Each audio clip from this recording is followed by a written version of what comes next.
അമ്മേ, ഇത്ര വേഗം ഷോപ്പിംഗും കഴിഞ്ഞെത്തിയോ? അല്ല, രാധയുണ്ടല്ലോ, ഇരിക്കും മോളെ.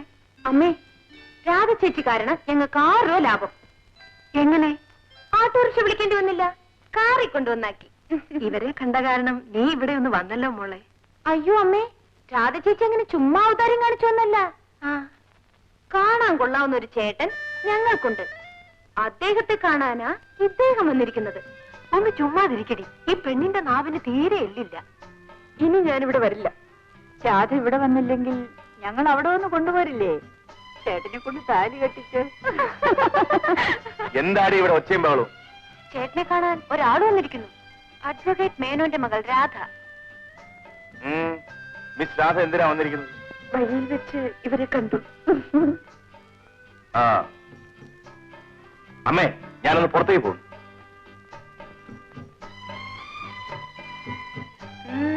കൊള്ളാം, 2 പേർക്കും നല്ല പോലെ അഭിനയിക്കാൻ അറിയാം. ആലുവ മണപ്പുറത്ത് വെച്ച് കണ്ട പരിചയം പോലും ഇല്ലല്ലോ. വാ. ആരാ എന്റെ കാർ സ്റ്റാർട്ട് ചെയ്യുന്നത്?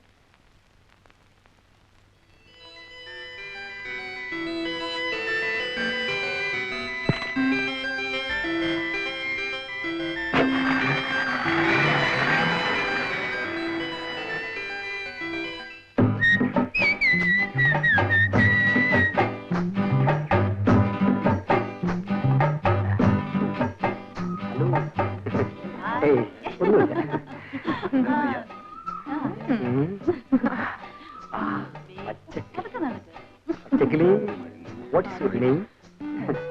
Hello, my name is Prem. Sorry, late ആയിപ്പോയി. വായി നോക്കാതെ പോടാ. ആരെങ്കിലും ഒന്ന് തപ്പണമല്ലോ എന്ന്. അമിതാഭ് ബച്ചന്റെ അഭിനയം എനിക്ക് വലിയ ഇഷ്ടമായി. അഭിനയോ അതോ അമിതാഭ് ബച്ചനെയോ? മുഴുവൻ ചിരിച്ച് കളയല്ലേ, കുറച്ച് ബാക്കി വെച്ചേക്കണേ. സിനിമ കണ്ടിട്ട് വരികയാണോ? അടിപ്പടങ്ങൾ ഇഷ്ടമാണല്ലേ? എനിക്കും അങ്ങനെ അടിപ്പടങ്ങൾ വളരെ ഇഷ്ടമാണ്. താൻ അടി വാങ്ങുന്ന ലക്ഷണമുണ്ട്. കുരയ്ക്കുന്ന പട്ടി കടിക്കില്ല, ചുമ്മാ കുരയ്ക്കാതെ. അനാവശ്യം പറഞ്ഞാലുണ്ടല്ലോ. നോക്കൂ, ഞാനൊരു സൗന്ദര്യ ആരാധകൻ. സൗന്ദര്യം എവിടെ കണ്ടാലും അത് ആസ്വദിച്ച് അഭിപ്രായം പറയാൻ ആരുടെയും അനുവാദം വേണ്ട. നമുക്ക് പോകാം. എങ്ങോട്ട്? തേക്കടി, കോവളം. ഓ, അത് ശരി. 1 minute please.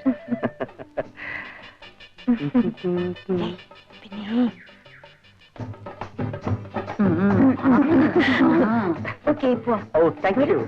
Let us proceed. Eat, drink, and merry. Enjoy life.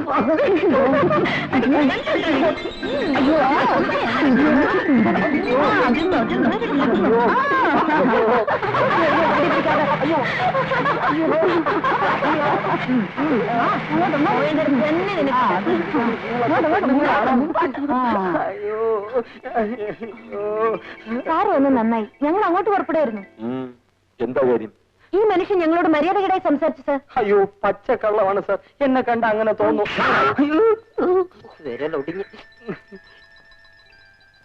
സന്ധ്യക്ക് പെൺകുട്ടികൾ ഇങ്ങനെ പാർക്കിൽ കറങ്ങി തിരിഞ്ഞിറന്നാൽ ആണുങ്ങൾ ചിലപ്പോൾ കളിയാക്കുന്നൊക്കെ വരും. അതൊഴിവാക്കി നേരത്തെ വീട്ടിൽ പോകുന്നില്ലേ നല്ലത്? ഞങ്ങൾക്ക് ഉപദേശമൊന്നും ആവശ്യമില്ല സാർ. പെൺകുട്ടികളോട് മര്യാദകേടായി പെരുമാറിയവനെ നിങ്ങൾക്ക് എന്ത് ചെയ്യാൻ കഴിയുമെന്നാണ് അറിയേണ്ടത്. അതിന് കഴിവില്ലെങ്കിൽ വിവരം പറഞ്ഞാൽ ഞങ്ങൾ കൈകാര്യം ചെയ്തോളാം. എങ്ങനെ? കാലിൽ ചെരുപ്പിട്ടിരിക്കുന്നത് നടക്കാൻ വേണ്ടി മാത്രമല്ല, വേണ്ടി വന്നാൽ അടിക്കാൻ കൂടിയാണ്. തൽക്കാലം നിയമം നിങ്ങൾ കൈകാര്യം ചെയ്യണ്ട, അതിന് ഞങ്ങളുണ്ട്. നിങ്ങൾ പോണം. Thank you sir. മടി. എന്താണ് അതിന്റെ പേര്? കേശവള്ള. ജോലി? കുക്കിയിൽ ഗമസ്തൻ, വക്കീൽ ഗുമസ്തൻ. ഏത് വക്കീലിന്റെ? അയ്യോ, മേനു സാറിനെ സാർ അറിയില്ലേ? കേരള വണ്ടിയിൽ.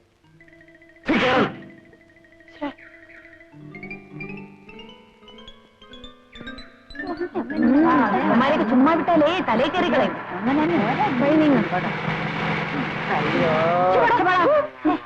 നോട്ടം. നീ ജോലി രാജിവെച്ചത് നന്നായി മോനെ. നീ ഇവിടെ ഇല്ലെങ്കിൽ ഈ പ്രായമായ പെൺപിള്ളേരെയും കൊണ്ട് അമ്മ ഇവിടെ എങ്ങനെ ഒറ്റയ്ക്ക് കഴിയും? എത്ര പാടുപെട്ടിട്ടാണ് അമ്മേ ഒരു ജോലി കിട്ടിയത്. ആ സാരമില്ല, ഏതായാലും ഇവരുടെ കല്യാണം കഴിഞ്ഞാൽ എനിക്കും അമ്മയ്ക്കും ഇനി ജോലി കിട്ടുന്നിടത്തേക്ക് പോകാമല്ലോ. പോകാം. മോനെ, ശാന്തയുടെ വിവാഹം നമുക്ക് കഴിയുന്നതും വേഗം നടത്തണം. അച്ഛൻ തീയതി വരെ നിശ്ചയിച്ചിരുന്നതല്ലേ. അതിനു മുമ്പ് അമ്മ ഇങ്ങനെ എപ്പോഴും വിഷമിച്ചിരുന്നാൽ പോയ അച്ഛൻ തിരിച്ചു വരും. ശാന്തയുടെ കല്യാണം അച്ഛൻ ആഗ്രഹിച്ച പോലെ തന്നെ നമുക്ക് നടത്താം. പോരെ? അമ്മേ, ശാന്ത ചേച്ചിയുടെ കല്യാണമാണോ ആദ്യം നടക്കാൻ പോകുന്നത്? എന്താടി, നിന്റെ കല്യാണം ആദ്യം നടത്തണം? വേണ്ട വേണ്ട, പറയുന്ന ആളുടെ കല്യാണം അല്ലേ ആദ്യം നടക്കാൻ പോകുന്നതെന്ന് എനിക്കൊരു തോന്നൽ. എന്റെ തോന്നൽ കുറച്ച് കൂടി പോകുന്നുണ്ട്. ഇവൾ എന്തൊക്കെയാടാ ഈ പറയുന്നത്? അവളോട് ചോദിക്കൂ. എന്താടി? അമ്മേ, ഈ നാട്ടിലെ പണക്കാരനായ ഒരു വക്കീലിന്റെ സുന്ദരിയായ മകൾ, പേര് രാധ, ചേട്ടൻ ആഴ്ചയിൽ 2 കത്തുകൾ വീതം അയക്കുന്ന കാര്യം പരസ്യമായ ഒരു രഹസ്യമാകുന്നു. ഇതൊക്കെ നിനക്കെങ്ങനെ അറിയാം? ഇതൊക്കെ ഇവക്ക് അറിയാനാണോ പ്രയാസം? വിമൻസ് കോളേജിലെ CID-കളെല്ലാം ഇവിടെ കീഴിലല്ലേ? അവളുടെ ഒരു എപ്പോ വിളിച്ചാലും സ്റ്റേഷനിലെത്താമെന്നുള്ള കരാറില SI കേശവപിള്ള വിട്ടയച്ചത്. എന്റെ ഗുരുവായൂരപ്പ, ഞാൻ പോലീസ് സ്റ്റേഷനിൽ പോകാനോ? അതും പെൺപിള്ളേർ ശല്യം ചെയ്തിട്ട്? എന്റെ പൊന്നു ഇൻസ്പെക്ടർ സാറേ, വക്കീൽ സാറേ, ഒരു പെണ്ണെന്ന നിലയ്ക്ക് എന്റെ വീട്ടുകാരിയെ പോലും ഞാൻ ശരിക്കും കണ്ടിട്ടില്ല. പിന്നെയാണോ മറ്റു പെൺപിള്ളേർ ശല്യം ചെയ്യാൻ പോകുന്നത്? ഇതൊന്നും ഞങ്ങൾക്കറിയില്ല. കേശവപിള്ളയെ കൈയോടെ കൊണ്ടുചെല്ലാനാ ഞങ്ങളോട് പറഞ്ഞിട്ടുള്ളത്. വക്കീൽ സാറേ, ഏതായാലും എന്റെ ഗുമസ്തൻ അത്രക്കാരനല്ല. നിങ്ങൾ കാള് തെറ്റിയതാ. ഞാൻ SIയോട് സംസാരിച്ചോളാം, നിങ്ങൾ പോയിക്കോ.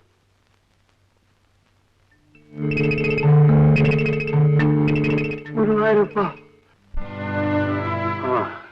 രമേശിന്റെ അച്ഛൻ മരിച്ച ദുഃഖത്തിൽ നിന്ന് നിങ്ങൾ മാത്രമല്ല, ഞാനും ഇതുവരെ മോചിതനായിട്ടില്ല. ഇത്രയും എഫിഷ്യന്റ് ഒരു മാനേജരെ എനിക്കിനി എവിടെ നിന്ന് കിട്ടാനാ? മരിക്കുന്നതിന് കുറച്ചു ദിവസം മുമ്പാണ് ശാന്തയുടെ വിവാഹത്തെ കുറിച്ചുള്ള സംസാരിച്ചത്. എന്നെ കൊണ്ടാകാവുന്ന ചെയ്യാമെന്ന് ഞാനും പറഞ്ഞു. പക്ഷെ ഇനി എന്ത് ചെയ്യാനാ? അവളുടെ അച്ഛൻ നിശ്ചയിച്ച തീയതിക്ക് തന്നെ വിവാഹം നടത്തണമെന്ന ഞങ്ങളുടെ ആഗ്രഹം. ചടങ്ങ് മാത്രം മതി. ചെറുക്കന്റെ വീട്ടുകാർക്കും സമ്മതമാ. അങ്ങനെ ചെയ്യുകയാണെങ്കിൽ ഗോപാലിന്റെ മനസ്സിന് ശാന്തി കിട്ടുന്ന കാര്യം അതായിരിക്കും. അത്രയ്ക്ക് സ്നേഹമായിരുന്നു ശാന്തയോട്. പിന്നെ പണത്തിന്റെ കാര്യത്തിൽ രമേശ് വിഷമിക്കണ്ട. എന്ത് വേണമെങ്കിലും ഞാൻ ചെയ്യാം. അത്യാവശ്യത്തിന് വേണ്ടത് എന്റെ കയ്യിൽ കാണും. ഇല്ലെന്നല്ല, എന്നാലും പണം മാത്രമല്ലല്ലോ പ്രശ്നം. ഈ വീട്ടിലെ ആദ്യത്തെ കല്യാണമാണ്. അത് ഭംഗിയായി നടക്കണം. പക്ഷേ അത് നടത്തേണ്ട ആള് ഞങ്ങളെ വിട്ടുപോയി. അച്ഛനില്ലാതെ ഞാനിതൊക്കെ എങ്ങനെ ചെയ്യുമെന്ന് ഓർക്കുമ്പോൾ അതിനെന്താ, എന്നോടൊന്നും ചോദിക്കാം. അവളുടെ അച്ഛന്റെ സ്ഥാനത്ത് നിന്നുകൊണ്ട് തന്നെ അവളുടെ വിവാഹം മംഗളമായിട്ട് ഞാൻ നടത്തും.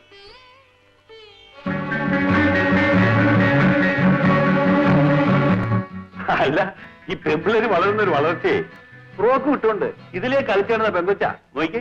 ആ, അടുത്ത കൊല്ലാകുമ്പോഴത്തേക്ക് ഇവളൊരു കുറ്റം താരാട്ടിക്കൊണ്ട് ഇങ്ങനെ നടക്കും. അതൊക്കെ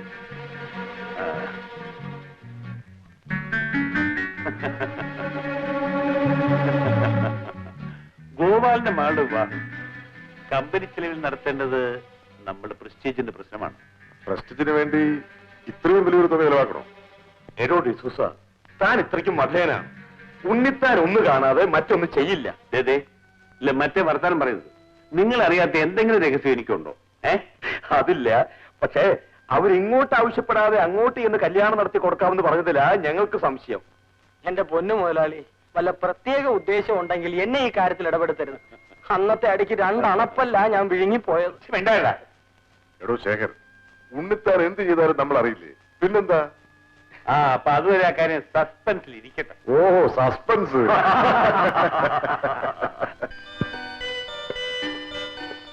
അമ്മേ, അമ്മേ, ഇരിക്കടാ. നിനക്ക് കുടിക്കാൻ എന്താ വേണ്ടത്? ഒന്നും വേണ്ട. ആ, എന്റെ വീട്ടിൽ വന്നിട്ട് നിന്നെ ഒന്ന് സൽക്കരിച്ചില്ലെന്ന് വേണ്ട. ഒന്നും വേണ്ടെന്ന് അമ്മയൊന്ന് കണ്ടാ മതി. എന്താ മോനെ?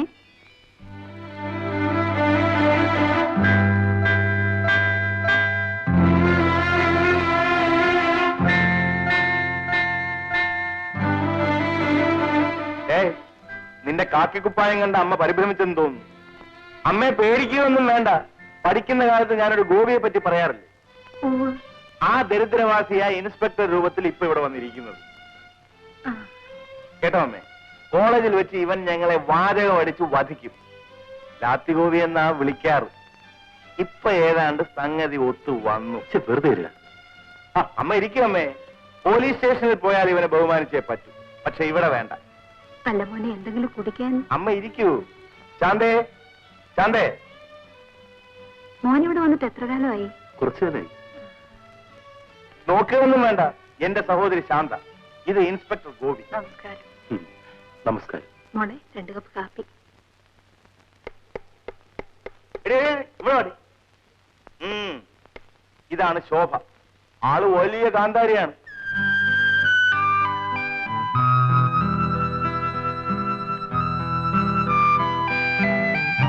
അറിയാം. എങ്ങനെ? ശോഭയെ പോലെ 10 പെൺപിള്ളേർ നാട്ടിലുണ്ടെങ്കിൽ ഇവിടെ പോലീസ് സ്റ്റേഷന്റെ ആവശ്യമില്ല. അതെന്താ മോനെ? പെൺപിള്ളേരെ വഴി നടക്കാൻ അനുവദിക്കത്തരത്തിന് ഇവരെല്ലാം ബുക്കെടുത്ത് എന്നെ ഏൽപ്പിച്ചു. എങ്കിൽ പഠിപ്പ് കഴിഞ്ഞാൽ ഇവിടെ നമുക്ക് പോലീസിൽ ചേർത്ത് കളയാം.